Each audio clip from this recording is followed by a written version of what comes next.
자, 그래서 그 관련된 부분에서 여러분들이 이미 그걸 일부 채점된 것을 보고 질문을 많이 보내줬습니다. 많이 보내줬는데 뭐 일단 몇 개만 이야기하죠. 지금 그 이야기를 다 하긴 좀 그렇고 채점을 다 못 해봐가지고 다 정리는 못 하겠는데 제일 많이 질문 나온 것이 6번입니다. 6번. 그러니까 6번 문제에 대해서 질문이 많이 나왔습니다. 이 문건에 대해서 다들 이 답이 전혀 이해가 안 된다라는 그 반응이 많았죠. 스태그플레이션이 발생했다. 그래서 스태그플레이션은 여러분들이 원론 그 시대에 다 배운 내용이죠. 그렇지만 혹시나 싶어서 좀 더 설명까지 해줬습니다. 불황과 물가 상승이죠. 불황과 물가 상승. 경기 침체와 물가 상승이 동시에 일어난 현상을 우리가 스태그플레이션이라고 합니다. 왜 이런 용어를 쓰냐 그러면 이 전통적인, 그러니까 1970년 초반까지의 경제학에서는, 전통적인 경제학에서는 경기 침체라 그러면 물가 하락이 동반됩니다. 물가 상승률 둔화라든지 물가 하락이 동반됩니다. 대부분 경기가 침체 나쁘다, 불황이다 그러면 그때는 인플레이션 레이트가 떨어지는 현상이 같이 나타납니다. 그리고 부음이라 그러면, 그러니까 경기 호황 아니면 과열 같은 경우에는 인플레이션 레이트가 올라가는 현상이 같이 동반됩니다. 그래서 불황이라 그러면 디플레이션이나 아니면 뭐 인플레이션 레이트가 떨어지는 그런 것이 일반적인 현상인데 70년대 초반 소위 석유 파동이 일어나고 나서 다른 현상, 우리가 기존의 경기 변동이 일어나서 보고 있던 바와 다른 현상이 나타났죠. 경기는 실업률은 높아지는데 인플레이션 레이트는 떨어지더라. 인플레이션 레이트는 그렇죠. 실업률은 떨어지는데 인플레이션 레이트는 오르더라라는 거죠. 불황과 물가 상승이 동시에 발생하는 겁니다. 불황과 물가 상승이 동시에 발생했죠. 그래서 처음에는 기존 경기 변동 이론으로 설명이 안 돼가지고 학자들이 우왕좌왕했는 셈이죠. 그래서 그때 이제 새로 만들어진 용어 자체가 스태그플레이션입니다. 스태그플레이션. 원래는 경기 불황이라면 디플레이션입니다. 디플레이션인데 디플레이션도 되면서 다시 물가도 오르는 그런 현상을 스태그플레이션이라고 하죠. 자, 그런 현상이 발생했다. 즉 어떤 충격에 따라 가지고 경제가 변했다. 그러면 그 충격이 어떤 부분에서 왔느냐를 식별해보라 라는 문제입니다.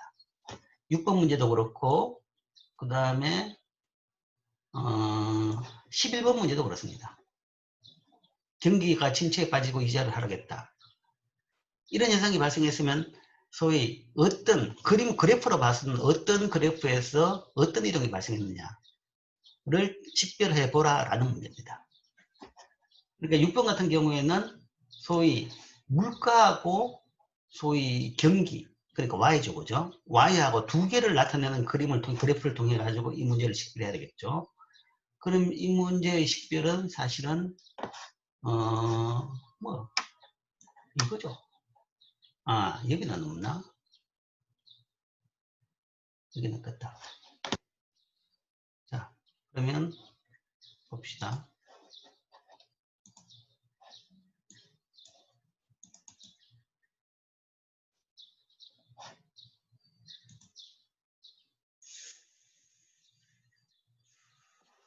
아니면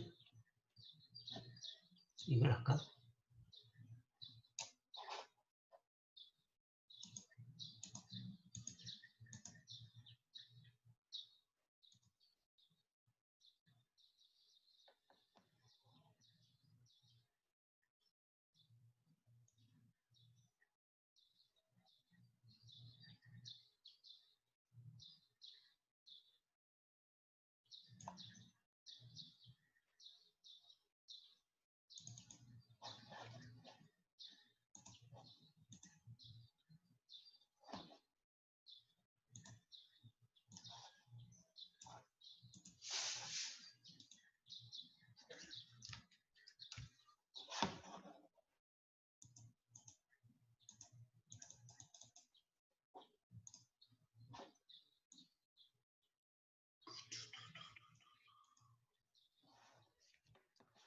자, 뭐, 이런 그림으로 보면 있죠.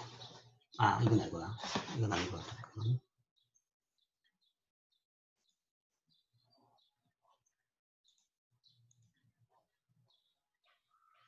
ISLM이 아니라, 총, RAS, SRAS.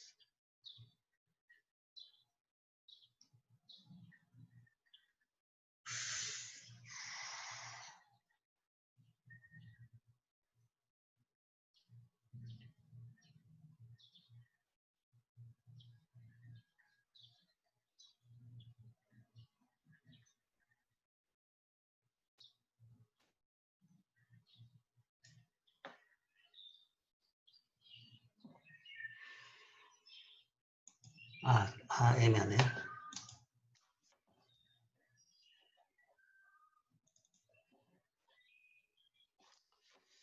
자, 그럼 뭐 이 그림으로 설명해 봅시다. 이 그림으로 설명해 보는데, 근데 그림을 못 찾겠는데, 여기서 이 문제에서, SRAS는 우상향한다고 이야기했죠.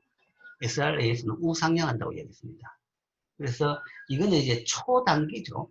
초단기 총공급이고, 현재는 조금 더 현실화시킨 초단기가 아니고 일반적인 단기 SR 우상향하는 총공급이 있다. 그 다음에 일반적인 총수요가 있다. 하는 거죠. 경기 변동은 단기 수요 공급 곡선의 균형점입니다. 그래서 처음에 균형점이 여기 있다라고 생각해 봅시다. 그런데 지금 현재 주어진 상태 변화는 불황이 발생했다라는 것은 균형이 이것보다 왼쪽으로 갔다라는 거죠. 왼쪽으로 갔고, 그 다음에 인플레이션이 발생했다라는 것은 물가가 상승했다는 것은 여기에서 P가 위쪽으로 올랐다는 겁니다. 즉 이쪽 2사분면으로 균형이 여기 있던 균형이 이쪽으로 이동했다. 이쪽으로 이동했다. 그러면 어떤 일이 발생했냐라는 거죠. 우상향 그림이 있고 이렇게 좌하향 AD 우상향 그 단기 총 공급이 있다.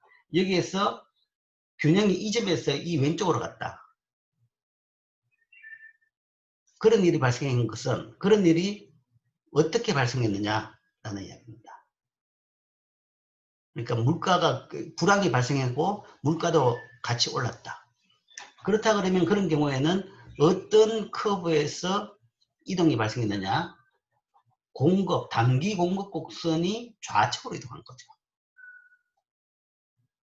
그래서 거기에 그 질문을 한 겁니다. 그런 경우에는 단기 공급 곡선이 좌측으로 이동한 경우다라는 것이고, 그것이 이제 실제 석유파동의 그 내용입니다. 석유파동 같은 경우에는 단기 공급 곡선, 총공급에서의 충격이라고 이야기했죠. 그래서 총공급에서 충격. 즉, 유가 상승이라는 것은 결국은 총공급을 줄이는 충격입니다. 총공급을 줄인다는 것은 총공급에서 원자재, 그 중에서 제일 많이 쓰는 원자재인 유가를 올린다 그러면 더 비싸졌기 때문에 옛날보다 동일한 가격으로는 만들 수 있는 양이 줄는 거죠. 그래서 총공급이 주는 겁니다. 단기 총공급이 왼쪽으로 이동했기 때문에 물가는 오르고 그 다음에 불황이 동시에 발생하는 그런 현상이 발생했다.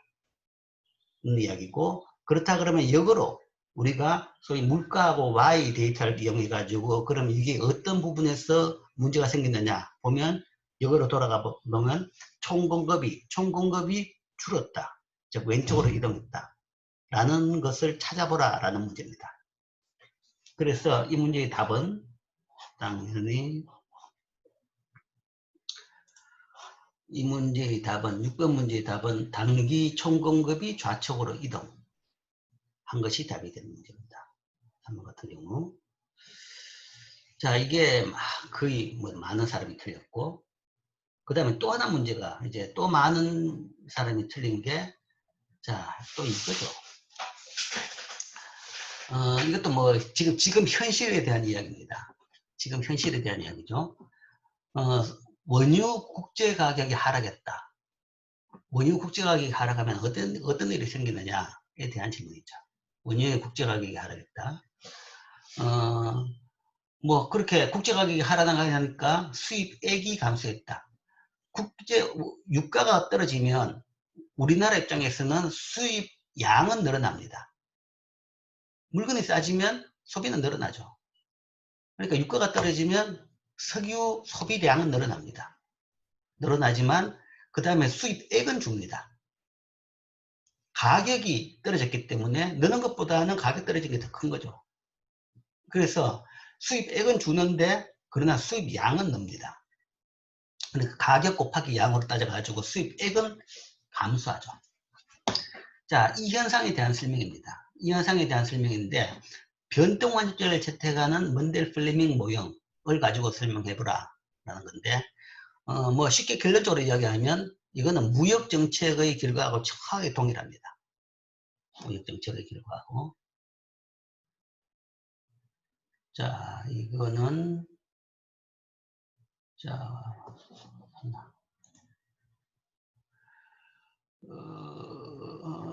13장 12장 12장 자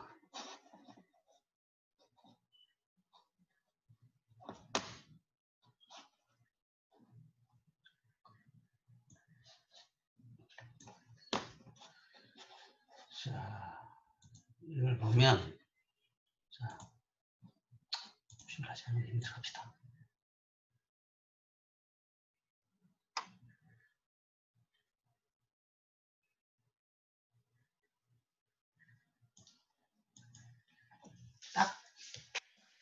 딱 이거하고 동일한 결과입니다. 무역 정책하고 동일한 결과입니다. 자, 수수출 그러니까 유가가 떨어졌다 그러면 그 충격은 당장 발생하는 것은 뭐 유가가 떨어졌으니까 수입은 늘지만 수입 양은 늘지만 수입액은 주는 것. 뭐 당연히 이해가 되겠죠. 기업 즉 그 결과 당장 이야기가 NX가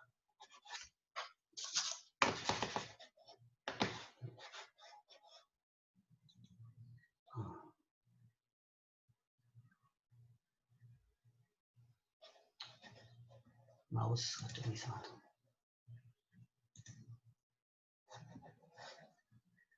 됐죠? 자, 이거죠. NX가 늘어나는 겁니다. 수출은 영향이 없다 그랬죠. 일단 수출에 대해 가지고 뭐 이야기할 게 없으니까. 물론 현재 우리나라 현실을 이야기한다 그러면 거기에 따라서 수출 부분에 영향 같은 거 다 있긴 있습니다. 있긴 있지만 뭐 그런 것은 구체적으로 문제에서 서술을 하지 않았고 그 다음에 이거는 그냥 이론에 대한 문제입니다. 모형을 이해하느냐라는 문제죠. 그러면 세테리스 파리보스죠. 이야기 아닌 것은 변화가 없는 겁니다. 그러니까 단지 수입이 늘었다. 그냥 수입량은 늘었고 수입액은 줄었다. 라는 거죠. 그 이야기는 여기서 NX는 X 빼기 M인데 M이 줄었다라는 거죠. M이 줄었다면 그러니까 M이 줄으면 NX는 늘어나는 겁니다. 수수출은 늘어나죠. 수수출이 늘어났다. 그럼 그 영향은 당장에 이 아이스 커브가 오른쪽으로 이동하는 거죠. 그죠? 그래서 이 경우 이거가 동일하죠. 아이스 커브가 이렇게 이동합니다. 이동하게 되면 그 결과는 이 점이다 라는 이야기죠. 그런데 이제 그 많은 학생들이 좀 헷갈리는 부분이 과정에서 헷갈렸을 수는 있어요. 과정에는 우리가 이 문제 이런 문제에서 묻는 것은 비교 정태 분석입니다. 그러니까 처음에 충격 전의 균형과 그 다음에 충격 후에 소위 단기 균형하고의 비교 정태 분석이죠. 그래서 비교한 경우에 어떤 차이가 났느냐 하는 거죠. 그럼 이 점과 이 점 두 점을 읽어보면 알 수 있죠. 그러면 Y는 변화가 없다. 소위 경기에는 변화가 없는 것이고 그 다음에 환율은 상승했다. 환율은 상승했다. 거죠. 그런데 이 문제에서 물은 것은 그겁니다. Y하고 NX입니다. 그럼 NX는 어떻게 됐냐? 수수출. 수수출은 변화가 없는 겁니다. 변화가 없다는 것은 이때 충격 발생 이전의 수수출하고 동일합니다. 그게 변동환율제의 기능이죠. 동일하도록 환율이 움직여준 거죠. 처음에 충격으로는 NX가 늘어났죠. 경상수지가 흑자가 더 됐습니다. 수입액이 줄었으니까 흑자가 더 됐죠. 더 되어 가지고 그만큼 외화가 들어오면 그 외화 때문에 우리나라 돈의 가치가 오르는 거죠. 그리고 외화 가치는 떨어지고. 어디까지 그게 작동하냐 그러면 원래 수준으로 되돌아갈 때까지 작동하는 거죠. 그래서 이 환율이 오른 겁니다. 환율이 여기까지 올랐다는 이야기는 결국은 순수출은 이전하고 동일합니다. 이거는 무역 정책을 하든 아니면 지금과 같은 그 뭐랄까 유가 변동을 이야기하든, 그렇기 때문에 우리가 이 무역 정책에 대한 설명에서 뭐 트럼프 대통령이 이런 아주 거칠은 이런 지금 정책을 하고 있는데 거의 깡패 같은 걸 하고 있는데, 불행한지 몰라도 어쨌든 그 효과는 없을 것이다. 경제학자들이 보기에는 그 효과는 없다는 거죠. 중국에서 수입을 막아가지고 경상수지를 흑자를 만들겠다 라고 하면, 수입을 막으면 당장 그만큼 흑자가 생기지만 조금 있으면 이런 환율 조정에 따라 가지고 다시 되돌아가는 겁니다.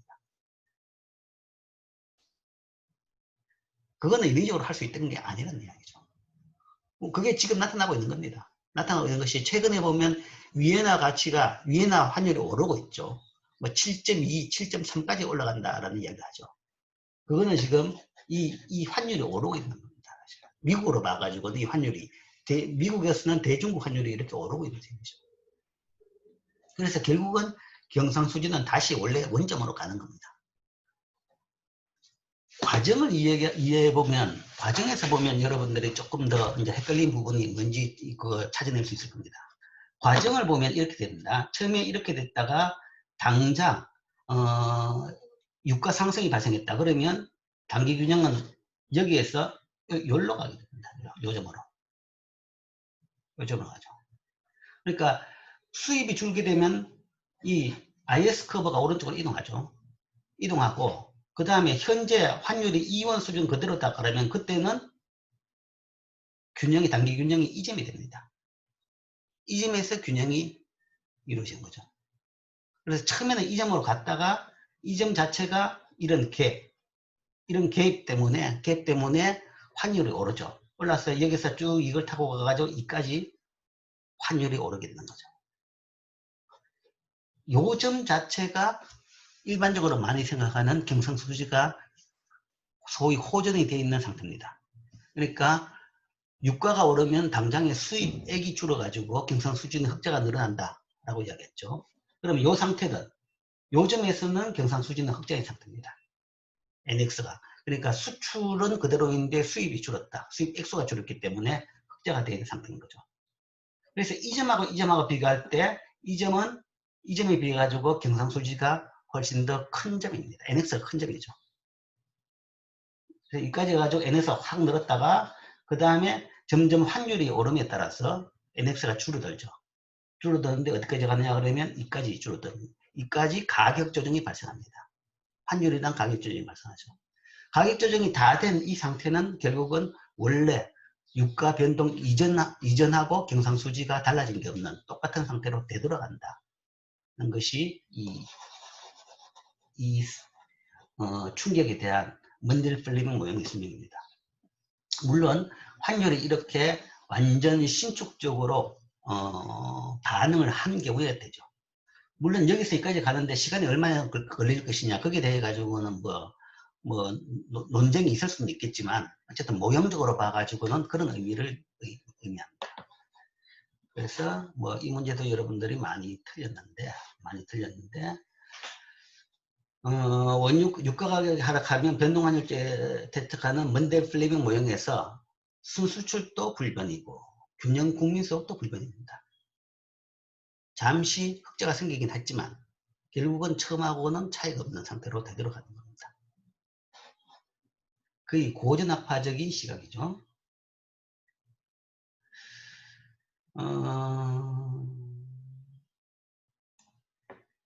그 다음에 앞에 이 문제입니다. 또 금방 문제.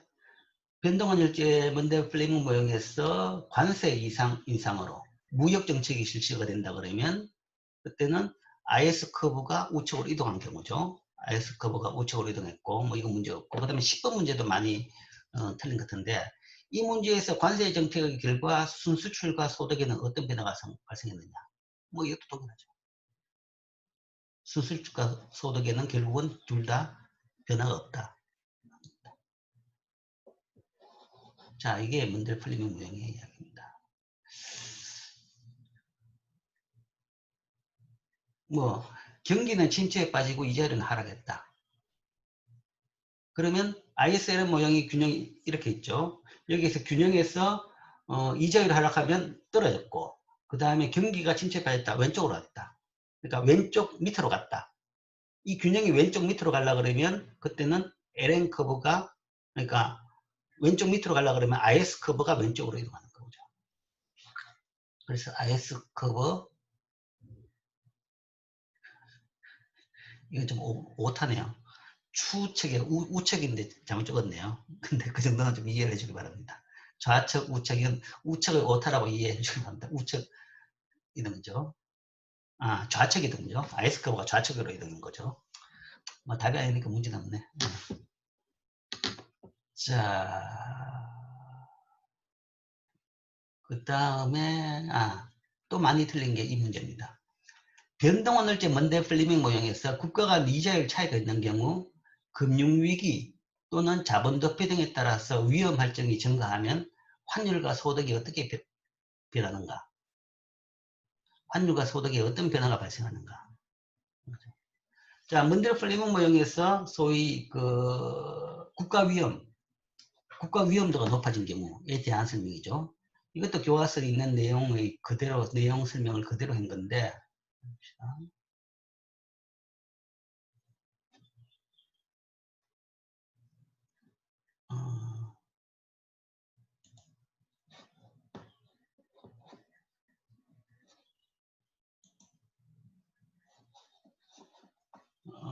이거는 사실은 봅시다. 13에 11.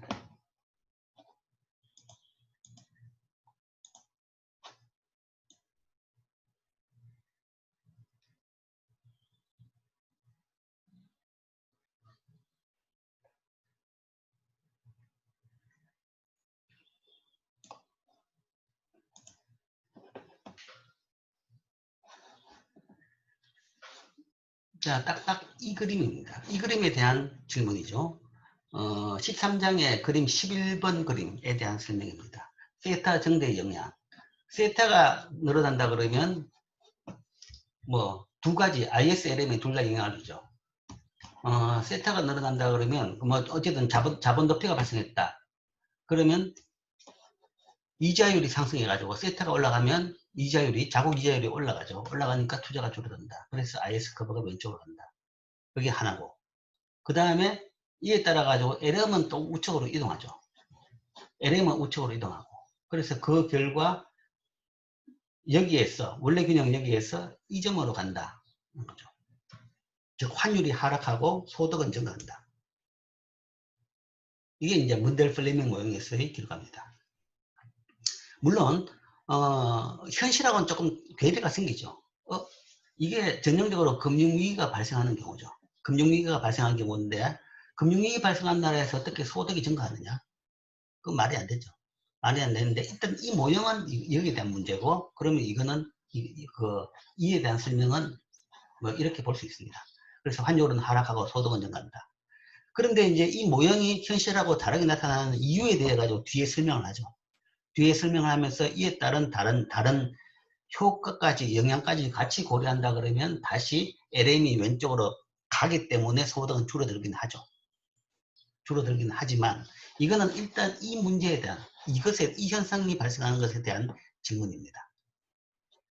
그렇기 때문에 이것도 답은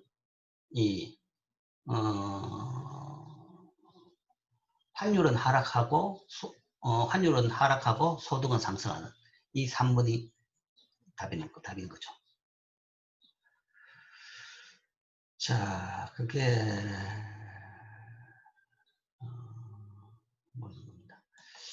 또 이거는 기본적인 ASAD 모형, ADAS 모형, AS 커브에 대한 질문입니다. 기술진보는 어디 있냐? 라고 하면 기술진보는 생산 함수 안에 있죠, 기술은. 생산할 수 있는 것이고 이거는 장기적으로 영향을 미치는 겁니다.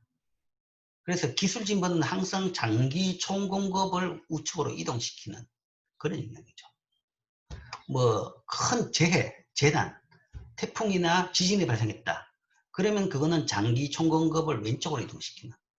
그러니까 있는 자본이 붕괴되고 부서졌다. 공장이 없어지고 무너지고 지진에 따라서 함몰됐다. 그런 경우에는 장기 총공급이 줄어드는 거죠. 반면에 이제 기술 진보는 장기 총공급이 오른쪽으로 이동하는 그런 경우에 대한 설명입니다. 자, 이 사항이 뭐 간략하게 내가 지금 언뜻 여러분들 답을 보고 지금 이야기한 겁니다. 답안 체크 과정에서 보니까 오답이 많은 문제를 몇 개 일단 추려가지고 이야기했습니다. 뭐 그 외에 이제 설명이 필요한 거 있으면 또 이야기해줘요. 그러면 다음 기회에 채점이 끝나고 난 뒤에 다음 기회에 뭐 조금 더 설명을 하겠습니다. 자, 질문.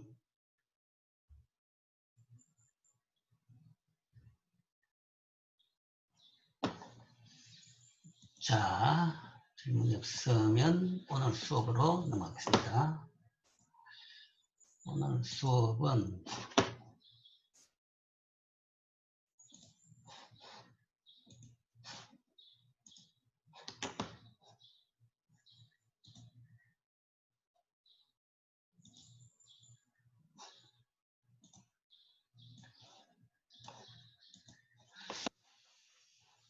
자, 오늘 수업은 지금 이제 18장 금융위기에 대해서 하고 있죠. 그래서 그 부분을 좀 계속하겠습니다. 금융위기. 금융위기, 기회와 위험. 자, 지난 시간에 어디까지 했죠? 하도 오랜만에 돼서 지금 까먹었는데. 이 금융제도 역할을 다 못했나요?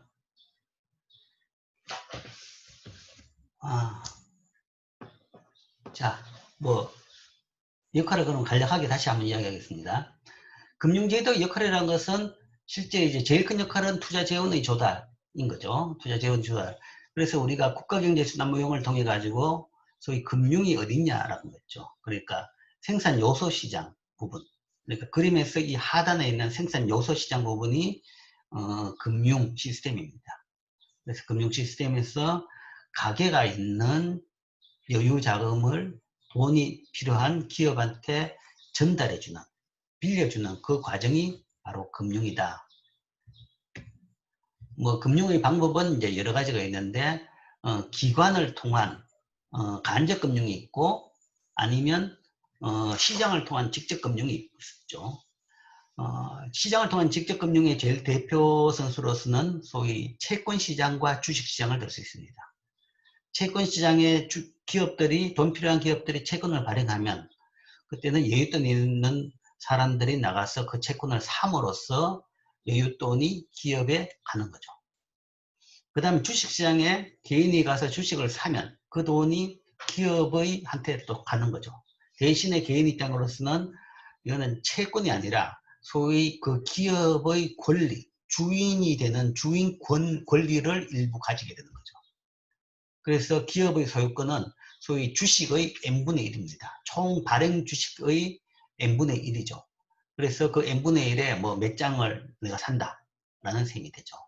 그런 것이 이제 직접금융이고, 간접금융이라고 하면 이제 시장이 아니라 금융기관, 중간에 그 중개인을 거치는 겁니다.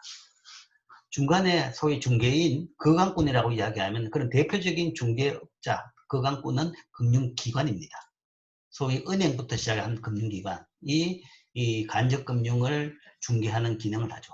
그것을 우리가 금융중개기관이라고 이야기하는데, 개인들은 일반적으로 이제 은행 가서 대출, 예금을 한다. 라면, 개인으로서는 그냥 은행에서 예금을 하는 걸로 그치겠지만, 실제 은행 같은 경우는 그 돈을 모아가지고, 여러 돈이 모이면 큰 돈이 되고, 그러면 그 돈 가지고 기업에 빌려주는 거죠.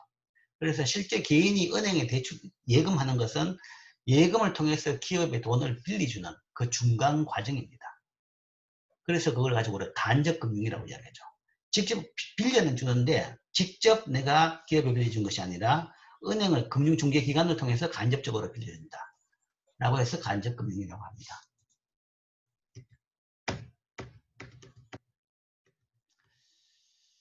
자, 그 다음으로 두 번째 중요한 기능은 금융의 기능은 위험의 분배 또는 위험의 분산이라고 했죠. 분배라기보다는 분산이라는 용어가 훨씬 더 이해하기가 좋을 겁니다. 있는 위험을 분산시킨다. 그래서 이 과정에서 돈을 전달해 준다. 돈을 전달해 준다는 것은 일방적으로 주는 건 아니죠. 빌려주고 나중에 되돌려 받는 것입니다. 그리고 빌린 것에 대한 대가로서 이자를 받거나 아니면 배당금을 받게 되죠. 근데 그 과정에서 이제 위험이라는 것은 나중에 되돌려 받지 못할 위험인 거죠. 그 위험은 항상 상존합니다. 없을 수가 없죠. 이게 이제 위험인데, 금융 시스템은 그것을 이제 어떻게 효과적으로 분산시키느냐. 분산이라는 것은 위험을 감소시키는 게 아니라, 그건 감소는 불가능하기 때문에 그건 본질적으로 있습니다. 있기 때문에 그것을 분산시킴으로써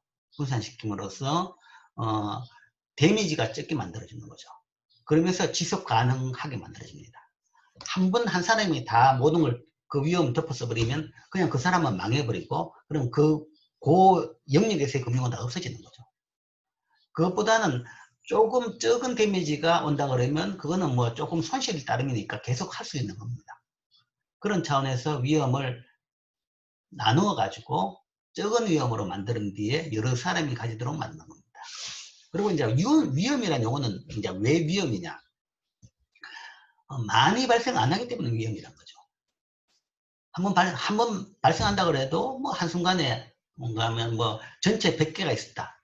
그러면 해도 뭐 몇 개, 두세 개, 많아도 서너 개 정도 발생한다. 그런 게 위험인 거죠. 100개 중에서 한꺼번에 뭔가 하면 50개, 60개 망한다. 그건 위험이 아닙니다.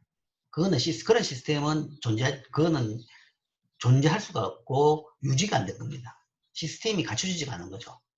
그러니까 위험이라는 것은 현재 굉장히 발생 가능성이 낮은 상태를 위험이라고 합니다. 발생 가능성이 낮기 때문에 이거는 예를 들어 가지고 많이 분산을 시킨다 그러면 이 데미지를 100분의 1로 쪼갠다 그러면 개인적으로도 그 받을 수 있는 데미지의 양이 어느 정도 감당할 수가 있는 수준이 되는 거죠. 그래서 그렇게 만드는 것이 금융제도의 역할입니다. 금융 시스템의 역할. 그리고 그 금융 시스템의 역할은 이 직접 금융에서도 그런 기능들이 다 있고, 그 다음에 금융기관을 통한 간접 금융에서도 그런 역할, 그런 기관, 그런 방법들이 다 있습니다. 그래서 그런 것을 우리가 또한 금융제도의 역할이라고 하죠. 자, 기본적으로 사람은 위험을 싫어하죠. 위험이 발생해 버리면 사전적인 위험은 좋아하는 사람이 있을지도 모르겠습니다. 그러니까 사람들이 이해가 안 되지만 번지 점프를 하고, 그 다음에 놀이공원 가서는 제일 무서운 걸 타는 사람들이 있죠. 본질적으로 그런 걸 싫어하는 사람도 있고 그런 걸 좋아하는 사람도 있습니다. 근데 사고적인 위험은 당연히 다 싫어하겠죠. 100% 죽는다 그랬는데 떨어지라 그러면 떨어질 사람은 거의 없을 겁니다. 정상적인 사람은 안 떨어질 거죠. 그러니까 사전적인 위험은 뭐 덜 기피적인 사람이 있을 수가 있습니다. 그러나 일반적으로는 다 위험 기피적이죠. 금융제도를 통해서 사람들은 위험을 분산시킬 수 있다. 투자자는 투자 계획이 실패할 위험을 자금을 제공하는 저축자하고 공유한다. 그러니까 투자자 입장에서도 그 프로젝트가 100% 성공할 것이라는 확신이 없는 거죠. 그리고 만약에 실패가 발생한다 그러면 나는 쫄딱 망해가지고 재기 불가능한 상태가 된다. 그렇다 그러면 조금의 위험이 있더라도 그거는 이제 나누어 가지고 재기할 수 있도록 그런 뭐 안전장치를 만들 필요가 있는 거죠. 그렇기 때문에 내가 돈이 많이 있더라도, 대기업 같은 경우에 뭐 여윳돈이 많이 있더라도 새로운 프로젝트를 할 때 자기 자금을 다 쓰진 않습니다. 일부는 여유 자금이 있음에도 불구하고 일부는 은행에서 꼭 돈을 빌립니다. 그래서 투자 계획이 실패할 위험이 있는 경우에 저축자가 공유한다. 그러니까 위험을 분산, 돈을 대출받는 것이 돈이 필요해서 대출받는 부분도 있지만 위험을 분산하기 위해서 대출받는 부분도 있다. 그죠? 그 다음에 저축자는 더 높은 수익을 받을 것으로 예상되는 경우 위험을 받아들이죠. 그렇기 때문에 뭐 은행의 예금보다 정기예금보다는 뭐 MMF를 들게 되고 아니면 주식 투자를 하게 되고 아니면 펀드에 가입을 하는 겁니다. 그러니까 은행 예금보다는 주식이나 펀드가 분명히 위험도는 더 높습니다. 높은데도 불구하고 그 높은 수익이 기대되니까 그 위험을 받아들이게 되죠. 금융제도를 통해서 사람들은 위험을 분산시킬 수 있다. 저축자는 투자 분산을 통해서 위험을 낮출 수 있다. 즉 투자 분산, 이게 이제 투자의 가장 첫 번째 그 준칙입니다. 준칙이랄까, 꼭 지켜야 될 거죠. 분산 투자를 하라. 즉 상관되지 않은 자산을 가진 많은 상이한 투자자한테 자금을 제공한다. 분산 투자를 하라. 왜냐하면 위험을 줄이라는 이야기죠. 위험을 분산시키라는 이야기입니다. 위험을. 왜냐하면 위험이 한꺼번에 모든 게 발생하지 않는 거죠. 이 위험이라는 것은 확률이 낮은 그런 비용입니다. 확률이 낮다. 확률이 낮다. 그 다음 확률이 낮다는 이야기는 모든 데서 다 위험이 날 수 있지만, 모든 프로젝트 100개가 있다면 100개가 다 위험이 날 수가 있지만 동시에 일어날 확률은 거의 없는 거죠. 일어나더라도 다 한두 개씩 일어난다. 그러면 하나에 몰빵하지 말고 나누어라. 100개 다 나누면 완벽하게 위험을 분산시키는 겁니다. 이런 식으로 분산을 하라. 이게 이제 투자의 가장 기본입니다. 개인적으로도 그렇게 되고 여러분들도 이거는 이제 경제학을 배운 학생으로서는 분명히 이제 삶의 지혜로서 꼭 받아들여야 될 겁니다. 그러니까 저축을 할 때도 뭐 저축과 그 다음에 내가 여윳돈이 있다. 나중에 이제 그 월급을 받아가지고 돈을 저축을 한다. 그러면 은행에 예금할 수도 있고 그 다음에 연금을 가입할 수도 있고 그 다음에 조금 더 높은 수익을 따져가지고 펀드를 가입할 수도 있고 주식에 직접 투자를 할 수 있다. 그거마저도 나누라 이야기입니다. 아니 뭐 젊은 사람이 내가 뭐 몇백만 원밖에 없는데 이 가지고 어떻게 하느냐. 몇백만 원도 충분히 나눌 수 있습니다. 조금 번거롭지만 그것마저도 나누어 가지고 운영하는 것이 훨씬 더 좋습니다. 그게 이제 가장 기본적인 분산 투자의 원칙입니다.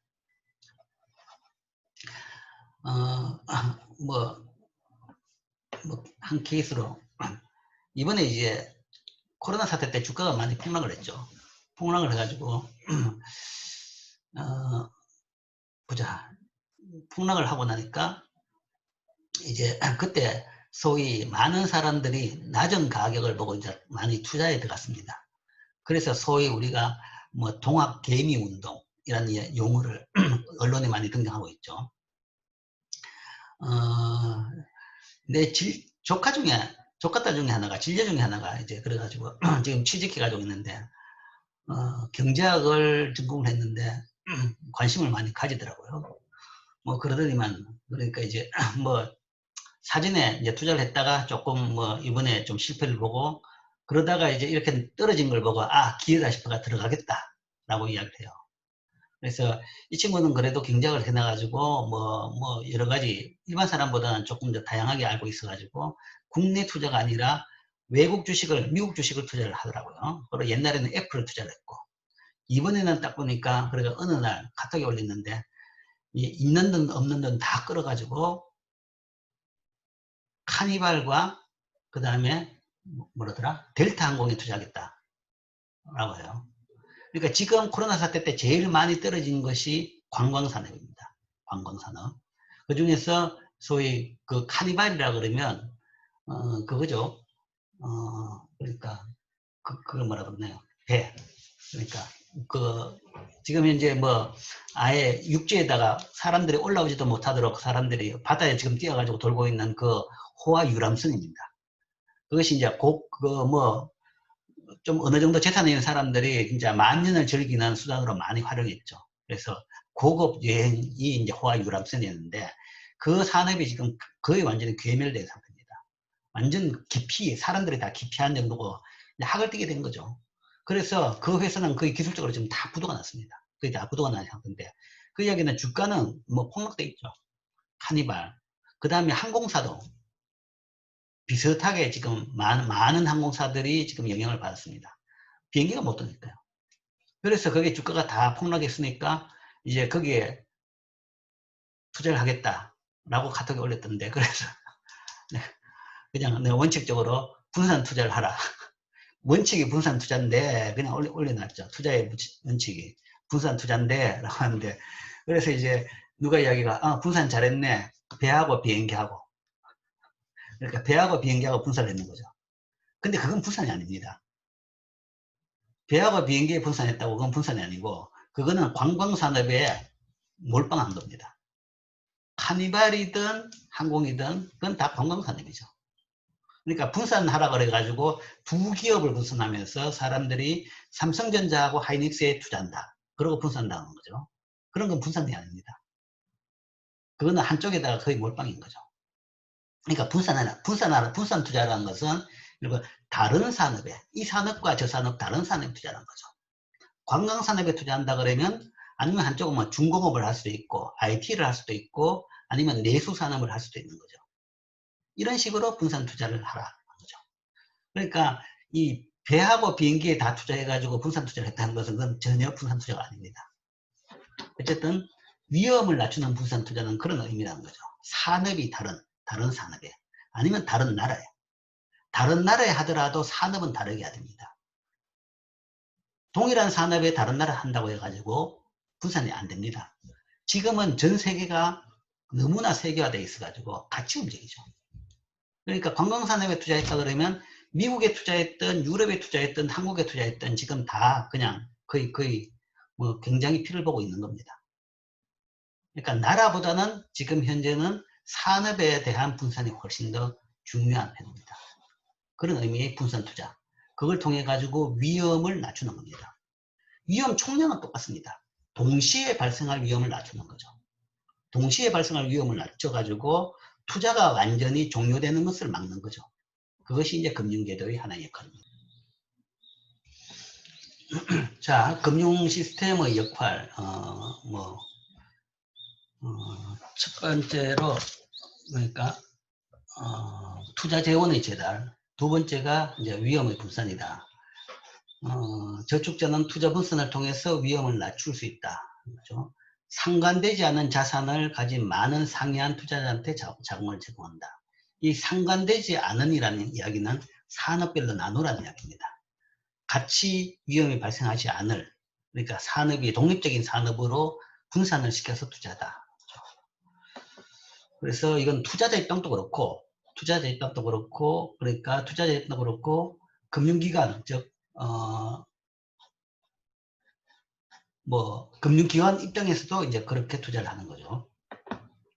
그 다음 투자 분산을 통해서 개별 사업에 따라 상이한 위험, 즉 특유의 위험을 낮출 수 있다. 그런데 이제 이 위험을 낮출 수 있다는 것은 소위 말해서 고유 위험은 낮출 수 있다는 거죠. 이디오싱크레틱 리스크는 낮출 수 있는데, 고유 위험이라는 것은 그 기업 자체, 그 산업 자체에서 발생할 수 있는 위험을 이야기하고, 이거는 분산을 시켜가지고 이게 다 한꺼번에 발생하지 않으니까 순차적으로 발생할 수 있으니까 한꺼번에 발생할 수 안 하도록 분산을 시킬 수 있다는 거지만, 체계적 위험은 낮출 수가 없다는 거죠. 이건 시스템 리스크라고 하는데, 체계적 위험이라는 것은 경제 전체에서 발생하는 위험입니다. 제일 흔한 걸로는 불황, 경기 침체, 이러면 거의 모든 산업이 영향을 받게 되죠. 아니면 더 심한 경우에는 금융위기, 이런 위험은 낮출 수가 없다. 분산시킬 수 없다. 그래서 분산도 이제 이런 한계는 이해를 해야 됩니다. 세 번째, 금융제도의 역할 세 번째, 비대칭 정보의 처리. 세 번째로, 이제 정보의 문제인데, 비대칭 정보는 거래의 한 당사자가 다른 당사자보다 해당 거래에 대해서 더 많은 정보를 갖고 있는 경우, 우리가 정보가 비대칭적이다라고 이야기하는데, 흔히 이제 역선택과 도덕적 기회를 이야기하죠. 그 시간에 다 배운 내용입니다. 노동시장에서 이미 배운 내용이죠. 시작이 사실은 이 이론은 노동시장에서 시작한 이론입니다. 레몬 카프라브름이. 역선택이라는 것은 어떤 것에 대한 숨겨진 정보를 갖고 있는 사람이 더 적은 정보를 갖고 있는 사람한테 불이익을 주게 행동하는 경우, 발생하는 거죠. 처음 예와 마찬가지로 이제 제일 대표적인 예가 레몬카, 중고차 시장입니다. 중고차 시장에 나오는 차들은 대부분 문제가 많은 차인 거죠. 그게 이제 그런 패턴이 되다 보니까 문제가 있으니까 차를 바꾸는 겁니다. 문제가 없는 사람은 계속 타는 겁니다. 그러니까 중고차에는 일반적으로 문제가 있는, 전체 다는 아니지만 일반적으로 문제가 있는 차가 나올 가능성이 많은 거죠.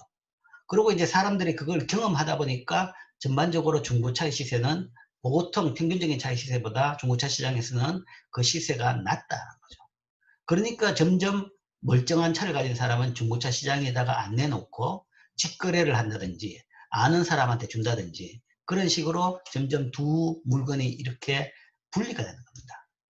그러니까 중고차 시장은 이런 역선택이 되는 시장이죠. 그러니까 역선택이 된다는 것은 멀쩡한 차 가지고 있는 사람이 중고차 시장에 차를 안 내놓는다는 것이 역선택입니다. 더 많은 정보를 가진 사람, 내 차는 멀쩡하다. 그러면 사실은 그렇지 않은 중고차 시장에 온 사람한테 불이익을 주는 거죠. 안 팔므로써 불이익을 주고, 그 다음에 문제 있는 차를 중고차 시장에 들고 가는 것도 불이익을 주는 겁니다. 불이익을 주는 거죠. 그래서 중고차 시장에서 차들은 대부분 안 좋다라는 것이 이제 역선택이고, 금융에서도 동일한 현상이 발생하죠. 자신의 투자 계획에 성공할 가능성이 적다는 사실을 알고 있는 투자자는 다른 사람들 자금으로 해당 투자 계획을 지원을 조달하는 거죠. 그러니까 성공 확률이 높으면 높을수록 가능한 자기 돈을 많이 씁니다. 성공 확률이 낮을수록 남 돈을 쓰려고 하는 거죠. 그게 이제 일반적으로 사람들이 이게 올바르다, 이게 바른 행동이다가 아닙니다. 이거 바르고 틀리고의 문제가 아니라 사람들이 그렇게 행동을 하더라라는 이야기죠. 경제학은 그런 차원에서 소위 실전 경제학이지 규범 경제학이라는 이야기는 아니죠. 그래서 뭐 이런 조금 어떻게 봐서 인간들의 구린 면을 설명하기 때문에 경제학이 조금 조금 안 좋게 인식을 할 수도 있겠지만 이게 현실이라는 이야기죠. 이게 올바른 건 아니지만 이게 일반적으로 사람들이 이렇게 행동을 하더라. 그래서 어떻게 하면 이거를 줄이느냐라는 것이 문제입니다. 이게 불법을 통해 가지고 사람을 속여 가지고 돈을 투자했다 그러면 그거는 범죄 행위죠. 그러면 당연히 그거는 범죄로 가는 거고, 범죄가 아니더라도 확률상으로 봐가지고 사람들이 이렇게 행동하는 것은 이건 범죄 행위는 아닙니다. 범죄 행위는 아니기 때문에 이걸 가지고 어떻게 범죄로 다룰 수는 없는데 이런 문제 때문에 어느 정도 피해를 발생할 수 있는 거죠. 이게 이제 비대칭 정보의 문제죠. 그래서 내가 누누이 이야기하는 것이 코스닥 시장의 상장에 목숨을 걸고 있는 벤처기업, IT 기업은 투자 가치가 낮다는 겁니다. 상장을 해가지고 상장만 하면 대박이다 라는 회사 같은 경우에는 결국은 자기 가치보다 상장을 통해 가지고 뻥튀기를 하겠다는 것이고, 그만큼 수익성은 표면적인 것에 비해 실제적인 수익성은 그만큼 안 나는 회사다. 그럴 가능성이 많다는 이야기죠. 그게 역선택이죠. 그래서 흔히 대기업 중에서도 진짜 대기업에서 알짜 회사는 상장을 안 시키는 경우도 많았습니다. 그래서 그냥 특별한 목적에 따라서 자금이 굉장히 수요가 많은 자금이 필요하다, 이제 그런 경우에는 할 수 없지만, 안 그런 경우에는 알짜 회사는 상장을 안 시키고 그냥 그걸 알짜 회사를 통해 가지고 실제 돈을 다 챙기는 경우가 있었죠. 그 다음 또 하나의 비대칭 정보의 문제가 도덕적 행위입니다. 역선택은 사실은 계약 이전에 발생할 수 있는, 계약 과정에 발생할 수 있는 문제입니다. 계약을 하러 갔을 때 이걸 살 것이냐 말 것이냐, 그 문제입니다. 계약 이전에 발생하는 문제고, 그래서 그 계약할 때 아니면 물건을 고를 때 잘 골라야 된다는 거죠. 차를 고를 때도 잘 골라야 되고, 그 다음에 이 돈을 고를 때도, 돈 빌려줄 때를 고를 때도 잘 골라야 된다라는 이야기고, 이 도덕적 해이는 계약하고 난 뒤의 문제입니다. 실제 사고 난 뒤에 아니면 돈을 빌려주고 난 뒤에 발생하는 것이 도덕적 해인데, 행위에 대해 숨겨진 사실과 관련된다. 불완전하게 감독을 받는 대리인이 부정직하거나 부적절한 방법으로 행동할 경우에 실제 빌려주는 사람의 이익을 침해시키는 경우를 발생시킬 수 있다. 이런 것을 우리가 도덕적 해이라고 합니다. 예를 들면 다른 사람 자금으로 투자한 기업가는 자신의 자금을 투자한 기업보다 기업가만큼 주의 깊게 투자의 계획을 관리하지 않더라라는 거죠. 다는 그런 거 아닌데 평균적으로 그렇다라는 거죠.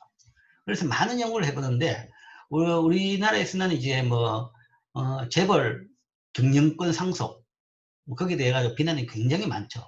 그래서 전문 경영인을 들여라라는 이야기입니다.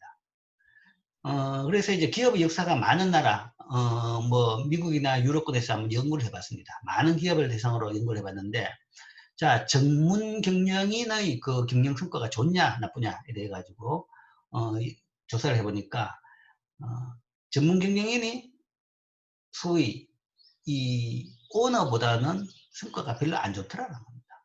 차이가 없더라. 평균적으로 차이가 없는 걸로 합니다. 나쁘다기보다는 차이가 없는 걸로. 전문 경영인의 성과가 더 좋아야 되는데 좋을 거라고 사람들이 생각하는데 실제적으로 안 그렇더라. 그래서 이제 다시 나눠봤죠. 나눠봤는데 창업주 전문 경영인, 그 다음에 승계받은 창업주 오너, 그 다음에 승계받은 오너, 오너에서의 승계받은 자식들, 그 다음에 전문 경영인, 이렇게 세 개 나누니까 이제 조금 차이는 납니다. 차이 나는 것이 창업주 오너가 제일 성과가 좋고, 그 다음에 승계받은 오너의 자식들은 성과가 좀 나쁘고, 그 다음에 평균적으로 이 전문 경영인은 뭐 그 정도, 중간 정도더라 하는 거죠. 중간 정도. 즉 창업주 오너 같은 경우에는 성과가 굉장히 좋은 걸 나옵니다. 그러나 이 자식이나 아니면 이 전문 경영인이나 그 차이는 별로 안 나는 걸로 나옵니다. 조금 전문 경영인이 나을지 몰라도 별 의미 있는 차이는 안 나오는 건 나옵니다. 자, 그거는 이제 우리가 쉽게 셀렉션 바이어스라고 하는데, 당연히 창업주 경영인은 성과가 좋을 수밖에 없습니다. 왜냐하면 창업주 경영인으로 된 사람 자체는 이미 셀렉트 된 거죠. 실패한 사람은 다 없어져 버리고, 많은 사람이 창업을 했는데 그 중에서 실패한 사람은 다 없어지고 성공한 사람은 남았기 때문에 그 사람들은 당연히 성과가 좋을 겁니다.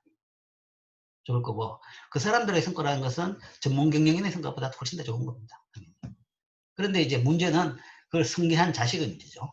자식은 승계하게 되니까 이제 그만큼 소위 이제 금수저 논쟁입니다. 능력도 없으면서 부모가 재벌이니까 자기도 재벌이 됐다. 라는 이야기죠. 뭐, 그런 문제에 있어가지고 성과가 있느냐, 없느냐를 따져보니까 뭐, 차이가 없더라. 뭐, 그래가지고 이제 전문 경영인을 드린다. 하는데, 그러면 전문 경영이 또 보니까 평균적으로 별 차이가 없더라. 왜냐? 도덕적 해이 때문입니다. 내가 투자한 회사보다는, 그러니까 우리가 conflict of interest라는 얘기하죠. 목표가 다릅니다. 전문 경영인 같은 경우에는 자기가 계속 전문 경영인을 하는 것이 제일 큰 목적이지, 회사가 잘 되는 것보다는 그게 목적이 아닌 거죠. 그러니까 자기가 가능한 오래 전문 경영을 하는 것이고, 그 이야기는 나를 전문 경영에 시켜주는 사람들이 나를 계속 선택할 수 있도록 해주는 그게 제일 큰 목적인 겁니다. 그러기 위해서는 소위 나의 리뉴 이전에 계속 좋은 성과를 내는 겁니다. 그러니까 일반적으로 전문 경영인 같은 경우에는 단기 성과 위주로 나가게 되죠. 장기 성과라고 해가지고 내가 아무리 좋은 회사를, 튼튼한 회사를 만들어 간다고 해도 내가 그 장기적인 효과는 사실은 내가 퇴임하고 난 뒤에 나는 겁니다. 그러면 내가 있을 때는 효과가 안 나기 때문에 그 효과가 안 나타나기 때문에 인정을 못 받는 거죠. 그러니까 다들 단기 성과에 하게 되고, 그러다 보니까 오히려 장기적인 기업의 성과는 안 좋아지는 경우가 있죠. 그리고 그런 장기 프로젝트에 대한 투자를 안 하는 겁니다. 그러나 이제 오너 같은 경우에는 뭐 2세가 되든 3세가 되든 그런 장기적인 이 투자 결정을 할 수는 있게 되죠. 뭐 그런 차이에서 별 차이가 없다.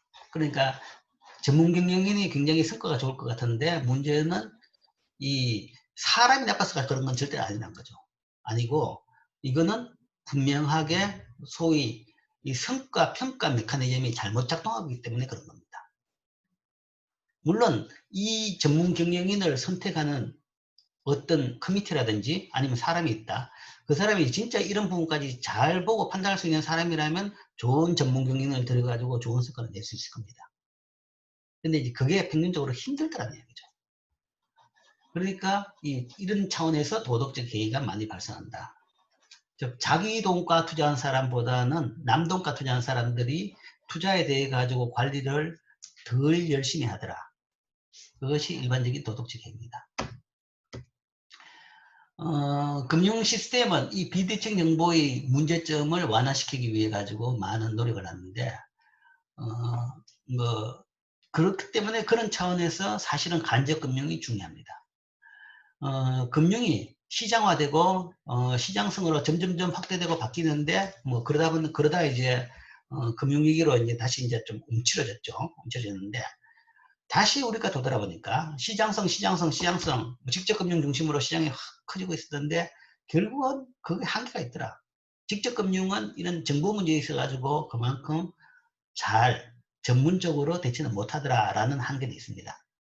그런 차원에서 간접 금융, 금융기관은 이런 문제를 다루는 데서 훨씬 더 비교 우위가 있습니다. 은행 경우 은행은 저촉자가 알 수 없는 숨겨진 불리한 특성을 찾아냄으로써 역선택을 알려준다. 즉 은행의 대출 심사라는 것이 이제 저런 개념입니다. 은행에 가면 사실은 은행에 제일 중요한 사람이 대출 심사역입니다. 예금은 뭐 캠페인을 통해 조금 더 유치한다든지 그건 가능할지 모르지만 예금 유치는 요즘에는 큰 문제가 아닙니다. 그냥 오는 돈 있으면 받고 아니면 돈이 필요하면 그냥 차입 빌려오면 됩니다. 은행도 이제 차입을 많이 합니다. 얼마든지 그렇게 할 수 있고 그렇게 할 수 있는 거죠. 그런데 더 중요한 것은 그 조달된 돈 가지고 대출을 문제없이 잘 해주는 거죠. 그러니까 잘 해준다는 것은 대출한 데서 돈이 안 떼여야 되는 거죠. 그게 제일 중요하고 그렇기 때문에 안 떼일 때를 찾는 소위 심사역이라고 합니다. 대출 심사역의 기능이 은행에서 제일 중요합니다. 그 심사역의 역할이라는 것이 이거 저축자가 알 수 없는 불리한 특성을 찾아내는 겁니다. 그러니까 이 중요하다는 것은 이제 이 사람이 나름대로 전문가가 됐다. 심사위원. 전문가라는 것은 전문가가 될 수 있는 것은 그만큼 전문화됐기 때문에 전문가가 된 겁니다. 그 이야기는 업종별로 전문가가 나눠지죠. 뭐 조선을 담당하는 조선 쪽 대출, 아니면 뭐 전자 쪽 대출, 아니면 상공업 대출, 그것도 예를 들어서 숙박업 중심으로 대출. 그러면 뭐 숙박업 하는 사람들이 내가 이제 호텔을 짓겠다고 아니면 모텔을 짓겠다고 딱 들고 오면 이제 전문가는 보면 압니다. 아, 여기는 장사가 될 것이다, 안 될 것이다. 그러니까 장사가 안 될 때 짓겠다고 들고 가가 돈 빌려달라 그러면 그 돈은 뭐 묵히는 수가 생기는 거죠. 담보를 잘 받으면 결국은 회수는 할 수 있을지 모르지만 회수 과정에서도 굉장한 많은 비용이 발생합니다. 그런 차원에서 이제 전문가라는 것은 그런 의미죠. 뭐 그 업종에 대해 가지고 잘하는 사람 같은 경우는 그 사업 평가를 잘 할 수가 있습니다. 기업가만큼 잘할 수가 있는 거죠. 그래서 그 비대칭 정보의 문제를 그러니까 정보의 적은 정보를 그 정보의 격차를 줄일 수 있는 그 능력이 있죠. 또한 은행은 대출금이 어떻게 사용돼야 하는지에 대해서 제한을 두거나 차용자를 감시함으로써 도덕적 해를 줄입니다. 즉 앞에 이거는 역선택을 줄이게 준 거죠. 두 번째는 대출하고 난 뒤에도 이제 도덕적 해를 막습니다. 막는 것을 잘 할 수 있다라는 건데 뭐 제대로 그 대출이 제일 잘 쓰고 있는지 대출된 돈을 잘 쓰고 있는지를 항상 뭐 용어가 좀 이상하지만 감시를 할 수 있고 그리고 그게 제대로 안 써지고 있다 그러면 거기에 따라서 시정 요구를 할 수 있고 필요하다 그러면 이제 갱신할 때 뭐 갱신을 안 해줄 수가 있고 만기 연장을 안 해줄 수가 있는 거죠. 뭐 그런 측을 통해 가지고 감시를 하는 거죠. 그래서 실제 이제 대출 심사역 같은 경우는 자기가 승인한 대출처에 대해 가지고는 거의 뭐 보통 한 달에 한 번 정도는 가본다라고 합니다. 직접 가서 눈으로 확인해 가지고 이 회사가 이 돈을 잘 쓰고 있는지 별 문제가 없는지 합니다. 그러니까 남보다 먼저 문제가 있는 것은 그것을 캐치해 가지고 남보다 먼저 돈을 회수하는 거죠. 그럼으로써 가능한 한 고객의 돈에 고객한테 피해를 미치는 걸 줄이는 피해가 발생하는 걸 줄이는 것이 이 은행의 역할입니다. 물론 그렇기 때문에 은행이 이걸 많이 얻어먹죠. 그러니까 흔히 하는 이야기가 은행은 가랑비가 내릴 때는 우산을 씌워주고 큰 비가 내리면 우산을 뺏어버리는 것이 은행이다 라는 이야기를 합니다. 그게 이제 돈을 빌린 사람 입장이죠. 돈을 빌린 사람 입장에서는 사실은 뭐 가랑비가 올 때는 여기 빌리든 저기 빌려도 되는데 다 흔쾌히 빌려주는데 큰 비가 온다. 지금 이런 사태입니다. 코로나 사태 같이. 아니면 경기가 금융위기 같이 경기가 나쁠 때. 이럴 때는 진짜 돈이 없어가지고 죽을 노릇입니다. 그런데 만기가 들어왔을 때 항상 만기 연장해 주는데 이럴 때 만기 연장 안 해준다. 돈 내라 한 거죠. 그러면 이제 쫄딱 회사는 망하는 거죠. 이거는 은행으로서는, 은행 입장에서는 이거는 내 돈이 아니라 저축자의 돈이기 때문에 저축자의 돈을 잘 지키기 위해서 그렇게 한다. 남보다 더 잘 지키는 행동이다 라고 생각하는 거죠. 그렇기 때문에 그런 행동을 하고, 그게 사실은 기업 입장에서는, 그 당하는 기업 입장에서는 은행은 피도 눈물도 없는 나쁜 사람들이라고 이제 생각을 하게 되는 거죠. 뭐 이게 비극은 비극입니다. 그러니까 경제가 잘 돌아가야 되죠. 경제에 큰일이 안 생겨야 됩니다. 경제에 큰일이 생기면 어떤 한쪽이든 분명히 피해를 보는 겁니다. 서로 마음도 상하고 피해도 보고 하게 될 거죠.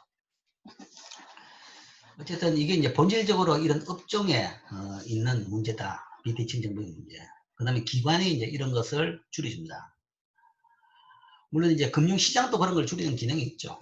그런 것은 이제 화폐금융론 같은 수업 시간에서 우리가 많이 다룰 겁니다. 그 다음에 금융제도의 역할, 네 번째는, 우리가 네 가지 봅니다. 네 번째는 경제 성장의 촉진이라고 할 수 있죠. 즉, 결국 앞에 1, 2, 3을 다 합쳐가지고 하는 제일 큰 마지막에 최종적인 목적은 경제 성장입니다. 그리고 성장을 왜 해야 되느냐?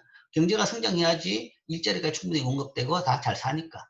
잘 살기 위한 경제를 만들기 위해서 하는 것이 이 기능인 거죠. 그래서 금융이 경제 성장을 촉진시킨다. 우리가 1학기 때 본 솔로 모형에서 단일 형태의 자본만을 가정했지만 실제 세계는 다양한 투자 계획이 있습니다. 수익성이 있는 투자 계획을 갖고 있는 기업들은 그럴 가능성이 낮은 기업들보다 자금을 유치하기 위해서 더 높은 이자율을 지불하고자 한다. 그러니까 솔로 모형 같은 경우에는 투자는 I 함수다, 이자율이 함수다 라는 거죠. 근데 현실을 보면 이자율에 따른 투자 함수, 그 리턴까지도 보면 굉장히 다양합니다. 투자 계획이라는 것이. 수익성이 좋은 것도 있고 나쁜 것도 있고, 뭐 위험이 더 높은 것도 있고 더 낮은 것도 있고, 뭐 산업이라는 것이 온갖 산업이 다 있으니까요. 실물도 있고 서비스업도 있고 금융도 있고 아니면 뭐 중화학공업도 있고 조선도 있고 IT 업종, 반도체 뭐 온갖 산업이 있죠. 그러니까 그 산업마다 아니면 구체적으로 그 아이템마다 그 성과는 다를 겁니다. 다르는데, 자, 자금이 무한정있다 그러면 필요한데 다 돈 빌려주면 됩니다. 그런데 이제 경제가 한 건 거죠. 제한된 이 자원을 어떻게 잘 배분하느냐. 동일한 원칙이 금융에도 적용되죠. 자본이라는 것은 제한이 있습니다. 한계가 있습니다. 한계가 있다. 그러면 그거는 효율적으로 배분을 해야 된다. 즉 수익성이 높고 실패 가능성이 낮은데 순서대로 배정이 돼야 되는 거죠. 그게 잘 배정이 되면 그 나라 경제는 더 성장이 빠른 겁니다. 그러니까 더 높은 수익성이 있고 더 실패 가능성이 낮은 데에 배정이 순서대로 배정이 돼야 된다. 일반적으로 가능성이 낮은 수익의 가능성이 낮은 성공 가능성이 낮은 기업들은 더 높은 이자를 내려고 합니다. 왜냐하면 낮은 이자로는 안 빌려주니까. 안 빌려주니까 부담스러운 정도까지도 이자를 내겠다는 하는 거죠. 그러면 높은 이자만 본다 그러면 돈 빌려주는 입장으로서는 이자 많이 주겠다는데 대출해 주지라고 하는데 그게 소위 쌍계 비지떡이라는 이야기가 있죠. 대출도 마찬가지입니다. 이자를 많이 내겠다는 그러면 문제가 생기는 겁니다. 문제가 많이 발생하는데 기업들이 이자를 많이 내겠다고 하는 거죠.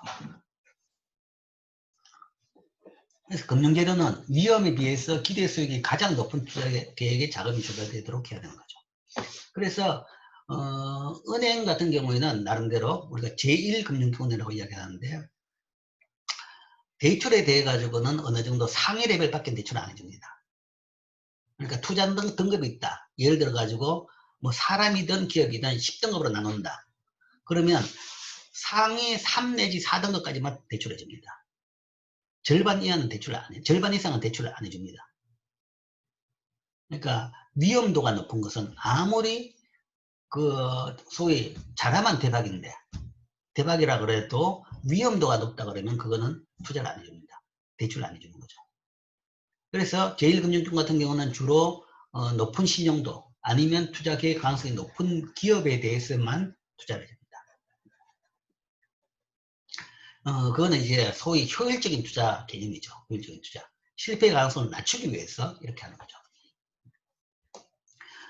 그렇기 때문에 사실은 제2금융권이라는 것이 존재 이유가 있는 겁니다. 존재하는 것이. 제2금융권이라는 것은 소위 이제 은행 이외에 뭐 예를 들면 저축은행, 신용금고, 아니면 더 나아가면 대부업까지 포함된 거죠. 그런 데서는 소위 그 신용이 낮은 부분까지도 대출해주죠. 일반적으로 사람들이 이제 은행부터 먼저 두드립니다. 두드리는데, 왜냐하면 은행이 가장 그래도 낮은 이자율로 돈을 빌려주니까. 그래서 빌릴 수 있을 만큼 빌리고, 그 다음에 더 필요하다? 그러면 이제 그 다음 기간으로 가는 거죠. 뭐, 가고 마지막에 가면 대부업까지 가는 겁니다. 그래서 제2금융권 저축은행에 가면 이제 은행보다는 더 많이 빌려줍니다. 뭐 예를 들어서 뭐 개인을 예를 따진다. 그러면 부동산 담보대출을 받는다. 집이 있다 그러면 담보가 확실하기 때문에 돈을 충분히 빌릴 수 있다라고 생각하겠지만 그것도 아닙니다. 은행은 이 법적으로 정부의 규제이기도 한데 담보가액의 40% 이상은 못 빌려주게 되어 있습니다. 담보가액의 40%. 왜냐하면 갑자기 부동산 가격이 떨어지더라도 은행이 대출을 안 떼일 만큼 안전하게 대출을 하라는 얘기죠. 그렇기 때문에 담보가액의 40% 이상은 대출을 안 해줍니다. 그런데 더 이상 대출을 받아가지고 집을 사고 싶다. 내가 돈이 남은 돈이 내가 여유 돈이 그만큼 60%가 안 된다 그러면 한 50%밖에 안 된다 그러면 나머지 10%를 다른 데서 더 빌려야 되겠죠. 그런 경우에는 이제 제2금융권으로 가는 거죠. 저축은행 가서 요거 더 빌려달라. 그러면 저축은행 같은 경우는 대부분 한 60%까지 빌립니다. 그러니까 40%는 은행에서 빌리고 나머지 10%나 20%는 추가로 이제 저축은행이나 제2금융권에 가서 새마을금고, 상호신용금고 그런 데 가서 빌릴 수가 있는 거죠. 뭐 그게 이제 제2금융권이죠. 나름대로 이제 제2금융권 같은 경우에는 이제 시장이 다른 거죠. 영업이 다르고. 대신에 그렇기 때문에 제2금융권은 금융기관 자체도 상당히 뭐 부도가 많이 납니다. 그래서 저축은행도 90년대 말까지만 해도 우리나라에 한 200개가 있었는데 지금 남아있는 게 한 40개, 30개, 40개밖에 없습니다. 160개 정도는 다 부도가 났어 망했습니다. 뭐 좀 위험한 부분까지 투자를 한 거죠. 위험한 부분까지. 대신에 이제 이자는 많이 받게 되죠. 이자를 많이 받는다는 것은 그만큼 부도가 많이 난다는 셈이죠. 어쨌든 효율적으로 투자를 해야지. 왜냐하면 자원이라는 것이 이 자본도 마찬가지입니다. 제한된 양이기 때문에 이것을 효율적으로 투자해야지 계속 수익이 남고 자본이 계속 커지면서 그 나라 경제 성장을 더 촉진시킬 수 있는 거죠. 그래서 이 효율적으로 자본이 배분되도록 만드는 이 금융 시스템이 경제 성장에 굉장히 중요한 역할을 합니다. 그래서 금융 시스템은 이 경제 성장을 촉진하는 그런 역할을 한다. 뭐 그런 시스템을 본다면 그런 성장을 촉진하는 시스템을 따져보면 정부는 양질의 법적인 제도를 제공함으로써 이런 기능이 용이하게 수행되도록 해야 된다. 사기와 같은 위법 행위를 처벌함으로써 도덕적인 문제를 낮춰야 된다. 그러니까 사기를 자꾸 친다 그러면 사기를 쳐도 문제가 없더라 그러면 사기가 많아집니다. 근데 사기를 한번 쳐가지고 그냥 엄벌을 친다 그러면 사람들이 겁이 나가 그다음부터 사기를 안 쳐야 되는 거죠. 그러니까 법이 잘 갖춰져 있고 재산권이 잘 갖춰져 있는 것이 이런 금융 시스템이 잘 돌아가는 데서 굉장히 중요한 인프라가 되는 겁니다. 법체계. 뭐 좀 더 나아가면 도덕체계도 또 마찬가지가 되겠죠. 법체계, 도덕체계, 재산권. 그 다음에 정보, 많은 정보의 양산, 정보 공개 요구. 그러니까 정보를 만들어라. 자발적으로 안 만들면 강제로 만들게 만들죠. 그거 자체가 이제 뭐 회계를 투명하게 하라라는 거죠. 투명하게, 그러니까 외부 감사인한테 그 회사의 1년 실적에 대해 가지고 회계 감사 결과를 받았어. 오케이 사인을 받았어. 그거를 공개를 하라. 그걸 통해 가지고 회사에 대한 내용, 아니면 대출에 대한 내용을 투명하게 공개를 하는 거죠. 그걸 통해 가지고 역선택을 내릴 수 있습니다. 누가 더 효율적인 기업인지, 어떤 프로젝트가 더 효율적인 기업인지, 효율적인 건지를 판단할 수 있게 해주는 거죠. 자, 이런 게 이제 금융제도 역할입니다. 굉장히 중요하죠. 자, 뭐, 금융제도 가지고만 해도 해가지고 경제 성장을 만들 수는 없습니다. 금융이라는 것은 항상 지원 서비스 기능입니다. 지원 서비스. 실물이 있어야 되죠. 그런데 이 지원이 잘 안 되면 실물이 잘 안 돌아가는 겁니다. 금융 가지고 경제 성장을 시킬 수 있는 건 아니지만, 그러나 실물 부분이 뭔가 돌아가려고 할 때 그때 금융이 잘 돼야지 그 실물이 잘 돌아가게 만드는 거죠. 그래서 금융으로 성장을 시킬 수 있는 건 아니지만 금융이 성장을 하기 위해는 필수 조건입니다. 충분 조건은 아니더라도 꼭 필수 조건이다. 그런 차원에서 금융 시스템이 중요한 거죠. 이런 필수 조건이 잘못됐을 경우에 어떤 일이 발생하느냐. 소위 금융위기입니다. 금융제도의 붕괴 현상. 금융제도가 저축자로부터 차용자한테 자금이 조달되도록 하는 기능을 수행할 수 없게 됐다. 즉 돈이 필요한데 빌려주는 데가 없다. 옛날에는 돈 필요하면 은행 가서 빌렸는데 은행이 문 닫아버렸다. 그러면 어떡하느냐. 사업은 돌아가지 않습니다. 돌아가는 회사마저도 문을 닫아야 됩니다. 자, 이 이야기죠. 금융제도의 붕괴 현상. 자, 그 현상에 대해 가지고 지금 이제 전형적인 현상에 대해서 지금부터 이제 알아볼 겁니다. 즉 금융위기 발생 시 발생하는 공통적인 특징 한 6가지는 볼 겁니다.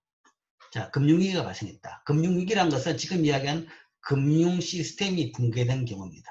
안 돌아가는 거죠. 안 돌아가는 경우. 그런 경우 어떤 일이 생기느냐.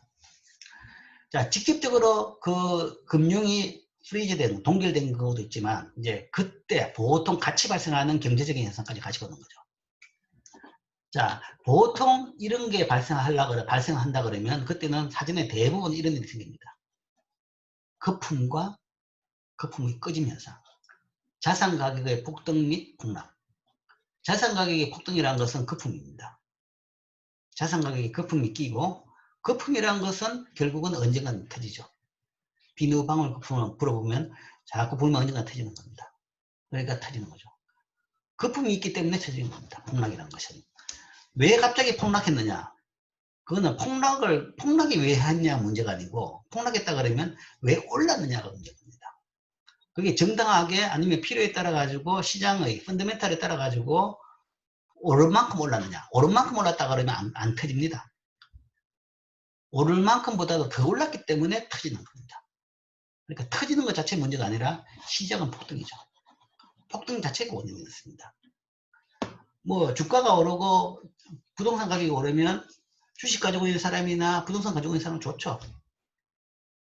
내 자산 올랐는데 왜 10이냐 라고 이야기하겠지만, 그게 오를 이유가 있어서 올랐으면 문제가 없는데 오를 이유가 없이 올랐다 그러면 문제는 이게 발생하는 겁니다. 그럴 때는 진짜 그 사람 하나의 문제가 아니라 전체 시스템 자체가 붕괴되는 정도의 문제가 생기죠. 그렇기 때문에 과도하게 어려운 것에 대해 가지고 태클을 거는 겁니다. 낙관주의 기간에 투기적 자산 가격 거품 현상이 보통 금융위기에 선행되어 나타난다. 모든 금융위기 이전에는 꼭 이게 있습니다. 가격 거품, 자산 가격 거품. 근데 이제 그 자산 가격이 뭐냐에 따라서 부동산이기도 하고 주식이기도 하고 아니면 환이기도 합니다. 외환, 환율. 통화 가치가 지나치게 높아도 마찬가지입니다. 즉 통화 가치가 지나치게 높다는 이야기는 그 나라 외환 시장에서 환율이 제대로 결정이 안 됐다는 거죠. 외환 시장이 제대로 작동을 안 된 겁니다. 그래서 이런 것도 뭐 어쨌든 여러 가지 힌트가 있겠죠. 이런 것들이 이제 보통 선행적으로 나타나는 현상이죠. 결국에는 낙관주의가 비관주의로 전환되고 거품이 꺼지면서 자산 가격이 하락한다. 그렇죠? 거품이라는 것은 당연히 꺼질 수밖에 없죠. 낙관주의가 결국은 언젠가는 비관주의로 바뀌죠. 그러면 꺼지는 겁니다.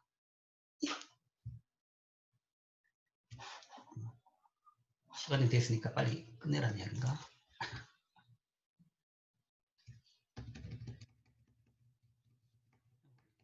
1번 다 하고 갑시다.